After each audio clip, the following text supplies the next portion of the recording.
નમસ્કાર મિત્રો, સ્વાગત છે આપ સૌનું આપણી YouTube ચેનલમાં ઇન્ફોર્મેશન ગુજરાતમાં અને મારું નામ છે રેહાન જુનેજા. મિત્રો, અરબ સાગરમાં બનેલું સિસ્ટમ બધા મિત્રોને ગોથે ચડાવે છે. છેલ્લા એક અઠવાડિયાથી આ સિસ્ટમ ઉપર ગુજરાતના ઘણા આગાહીકાર એવા સારી એવી એની ઉપર નજર રાખી રહ્યા હતા અને છેલ્લા એક અઠવાડિયાથી આ સિસ્ટમે આખા ગુજરાતમાં એમાં પણ 3 થી 4 દિવસથી અને લગભગ 4 થી 5 દિવસથી આ સિસ્ટમે ગુજરાતના ખેડૂતોએ કે પછી આગાહીકારોએ કે પછી આમ માણસોએ બધાને કન્ફ્યુઝન કરી નાખ્યું છે કે આ સિસ્ટમ આખરે જવાની ક્યાં શક્યતા છે. બધાને કન્ફ્યુઝન કરી નાખ્યું છે સિસ્ટમે. તો આજે જે આપણે ફાઇનલ અપડેટ આપવાના છે કે હવે ગુજરાત ઉપર એનો કેટલો ખતરો છે અને આ સિસ્ટમ હવે ગુજરાત ઉપર આવશે અથવા હવે મુંબઈ ઉપર જશે. આ સિસ્ટમ હવે ગુજરાત ઉપર આવવાના કેટલા ચાલશે તો બધું આ વિડીયોમાં જાણીશું. તો હજુ સુધી આ ઇન્ફોર્મેશન ગુજરાતને સબસ્ક્રાઇબ ન કરીએ તો હવામાનની રેગ્યુલર અને સચોટ અપડેટ મેળવવા માટે આપણી યુટ્યુબ ચેનલ ઇન્ફોર્મેશન ગુજરાતને સબસ્ક્રાઇબ કરી રાખી. તો સૌથી પહેલાં તો અને દરેક ગ્રુપમાં શેર કરજો જેથી અન્ય મિત્રોને પણ આ માહિતી પૂછી શકે અને અન્ય મિત્રો પણ આપણી ચેનલ સાથે જોડાયેલા રહે. તો સૌથી પહેલાં તો આપણે એક ખુશખબરી આપવાની છે. સારી એવી ખબર આવી છે કે ચોમાસાએ એક સાથે 3 રાજ્યોમાં ચોમાસાએ હસ્તક આપી છે. એમાં ખાસ કરીને કેરળની સાથે સાથે કર્ણાટક અને તમિલનાડુના જે ભાગો છે એમાં ચોમાસાનું આજે એક સાથે 3 રાજ્યોમાં આગમન થયું છે એવો ભારતીય હવામાન વિભાગ યાની કે IMDએ એવો જાહેર કર્યો છે. અને એક સાથે 3 રાજ્યોમાં ચોમાસાએ દસ્તક આપી છે. તો એક ખુશીના સમાચાર છે અને એક આનંદના સમાચાર છે. હવે જલ્દી મુંબઈમાં પણ ચોમાસાનો વિધિવત પ્રારંભ જોવા મળશે અને હવે મુંબઈમાં પણ ચોમાસાનું જલ્દી આગમન છે જોવા મળી શકે છે. ગોવાની બહુ નજીક પહોંચ્યું છે ચોમાસું અને કેરળની સાથે સાથે કર્ણાટક અને તમિલનાડુના ભાગોમાં ચોમાસાએ એક સાથે દસ્તક આપી છે અને મુંબઈ આસપાસ ચોમાસું આવી જાય પછી મને એવું લાગે છે, મારું વ્યક્તિગત અનુમાન છે કે ચોમાસાની જે ચાલ છે, રફતાર છે એમાં થોડો ગેપ આવી શકે છે. મતલબ કે થોડી રફતાર છે થમી શકે છે અને ચોમાસું છે મુંબઈ આસપાસ અટકી જાય 8 થી 10 દિવસ અથવા 15 દિવસ એવી શક્યતા મને લાગે છે અત્યારની સ્થિતિ પ્રમાણે. જો આમાં કંઈ ફેરફાર છે તો તમને આગળ આપણે ચોક્કસથી આપવામાં આવશે, પણ અત્યારની સ્થિતિ પ્રમાણે એવું લાગે છે કે ચોમાસું છે એ મુંબઈ આસપાસ પહોંચી અને થોડો ત્યાં સ્થિર જોવા મળે. 8 દિવસ લાગે, 8 થી લઈને 10 દિવસ પણ લાગશે અને 12 થી 15 દિવસ પણ લાગશે એવી શક્યતા હાલ આપણે લાગી છે. જો કે એમાં કોઈ પણ વધારે ફેરફાર અથવા કોઈ પણ છે તમને આવનારા દિવસોમાં માહિતી જરૂરથી આપવામાં આવશે. અને ગુજરાતમાં ક્યારે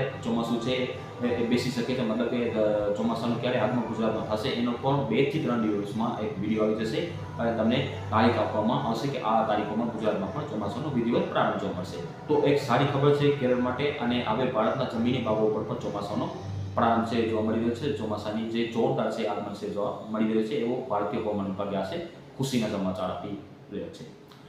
તો હવે વાત કરીશું કે ગુજરાત ઉપર આ સિસ્ટમનો કેટલો ખતરો છે. તો હવે આ સિસ્ટમ છે એ આજે પણ સિસ્ટમ છે જ્યાં છે ત્યાં જ સ્થિર છે. હજુ પણ સિસ્ટમ આગળ નથી વધી.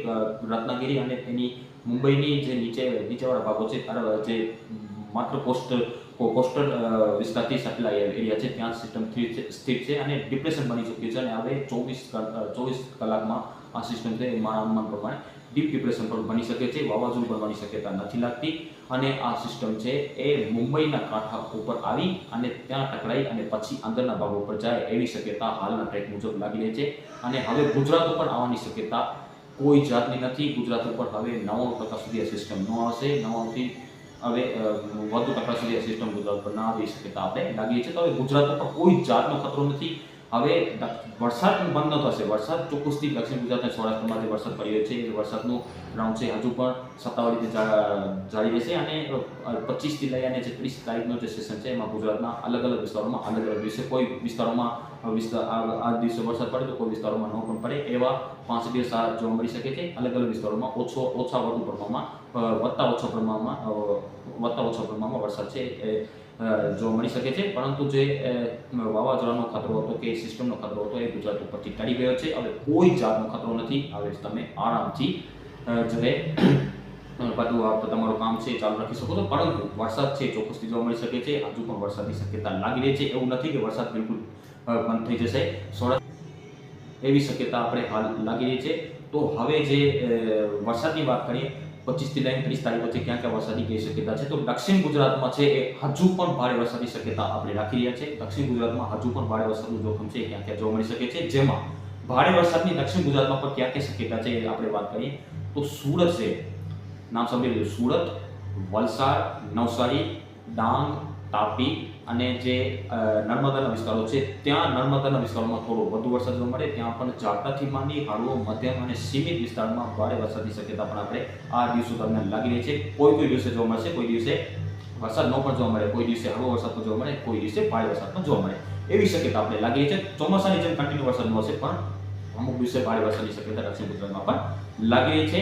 આ વિસ્તારો આપણે જણાવ્યા એ પ્રમાણે ફરીથી વાત કરીએ તો સુરત, વલસાડ, નવસારી અને જે ડાંગ, તાપી, આવા અને જે આ વિસ્તારો છે વરસાદ અને જે મહારાષ્ટ્રના બોર્ડર કાંઠાવાળા વિસ્તારો છે ત્યાં વધુ શક્યતા છે. ત્યાં પણ મધ્યમથી ભારે વરસાદ અમુક દિવસો દરમિયાન જોવા મળે શક્યતા લાગી રહી છે. સૌરાષ્ટ્રની વાત કરીએ તો સૌરાષ્ટ્રમાં ભાવનગર, અમરેલી, ગીર સોમનાથ આ જે 3 જિલ્લાઓ છે, ભાવનગર, અમરેલી અને ગીર સોમનાથ, આ 3 જિલ્લા એવા છે અને જૂનાગઢના અમુક ભાગો છે. ત્યાં પણ અમુક દિવસે છૂટો છવાયો હળવો અને સીમિત વિસ્તારમાં મધ્યમ વરસાદની શક્યતા રહેશે. હજુ પણ ઘણા ભાગોમાં હળવો વરસાદ જોવા મળી શકે છે અને એકંદક વિસ્તારમાં મધ્યમ વરસાદની શક્યતા છે.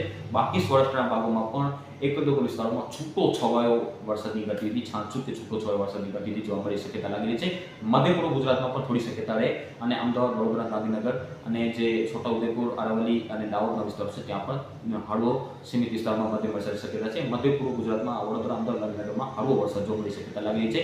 ઉત્તર ગુજરાત અને કચ્છમાં ખાસ સુગમત નથી દેખાતું. વાદળછાયું વાતાવરણ કોઈ વિસ્તારમાં જોવા મળે, પણ એકંદક વિસ્તારમાં છાંટછૂટ જોવા મળે. બાકી ખાસ જોખમ આ દિવસો દરમિયાન આ વિસ્તારોમાં નથી દેખાતું. પહેલા એવું લાગતું હતું કે સિસ્ટમ થોડી ઉપર ચાલે તો ઉત્તર ગુજરાત અને કચ્છના ભાગોમાં પણ લાભ મળશે, પણ હવે એવું કોઈ પણ શક્યતા નથી લાગતી.